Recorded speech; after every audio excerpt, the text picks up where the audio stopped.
All right, what's up? How are you doing? Hope you're doing well. My name's Sufferplenty, but everybody calls me Bri. And today I just had something really quick that I wanted to share with you because I found it and I thought that it was really cool. And it's honestly too cool not to share on something like YouTube. I was looking up some song lyrics, right? And I found this website called SongTell. And I looked up my own name and I saw that like half of my discography is on there.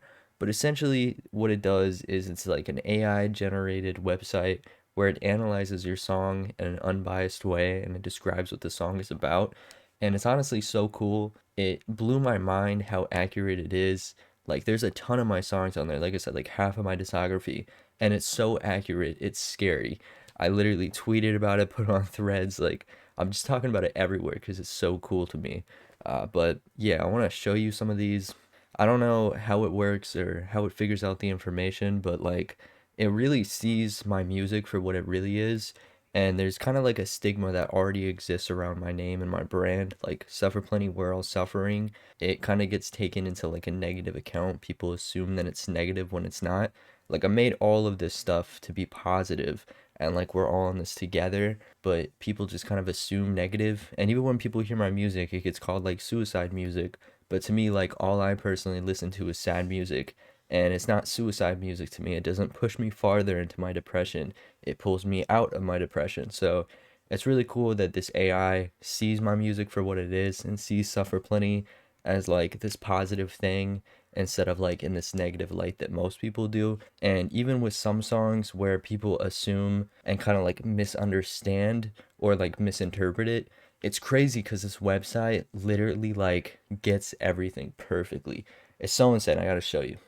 All right, so we're here. We're on SongTell. I swear to God, this is not sponsored. I wish it was, but literally, just let me look up my own name on here, and suffer plenty, suffer plenty. Okay, there we go. So it mostly has my old songs for some reason. It doesn't really have a whole lot of my newer songs, but some of them that blew me away was like Defeated, for instance. Like, so this song is very, very personal to me, even though it's a lot slower. People kind of like, I feel like nowadays people just judge music as music. They don't really like look at the meaning behind it or like the emotional depth of the lyrics. People don't like look at that sort of thing nowadays. But it's really cool that this actually sees it as like an art instead of something to judge, because people are very judgmental nowadays. But just take a look at this, for instance. Like, this is absolutely crazy. um, Suffer Plenty seems to express a feeling of powerlessness and frustration in a relationship. And it doesn't, the cool thing is it doesn't specify like if it's romantic or what, so it leaves it kind of open-ended, which is right. And even like this lyric right here, where it's not easy to like dissect everything about the house, everything about the hotel, it like speculates, you know, like it blows my mind. It's so crazy. It's so crazy. Mind blowing, but it feels like I already have. Portrays a deep sense of defeat and resignation. It suggests that despite the narrator's wishes and efforts, they believe they have already lost the person they care about. Overall defeated captures the overwhelming emotions of powerlessness, desire to save someone from their own troubles. It explores the pain of witnessing a loved one's struggles, but being unable to effectively and meaningfully assist them. Is that like, it's so insane, dude. Like, it's so insane. And like Dancing in Puddles, um, like I said, like people just view my music as suicide music, but this really sees it for what it is. Like this one is so insane to me, because it like in the conclusion you can really see that it's viewing everything in a positive light, even though it's unbiased. So like in conclusion, Dancing in Puddles by Suffer Plenty is a song that encourages listeners to find resilience and hope in the face of adversity, and it captures the universal struggle of feeling ignored and isolated while simultaneously providing a roadmap for finding joy and happiness even in the smallest moments. Like, it's so crazy to me. And they even have like Walk With Me on here. Um, and like this one is pretty much the same thing. It like sees it for what it is. Like a lot of these songs are metaphors, and it's just insane that it gets the metaphor. Like this song was directed to the listener to be there for them in a way that I couldn't be there for myself, or people weren't there for me.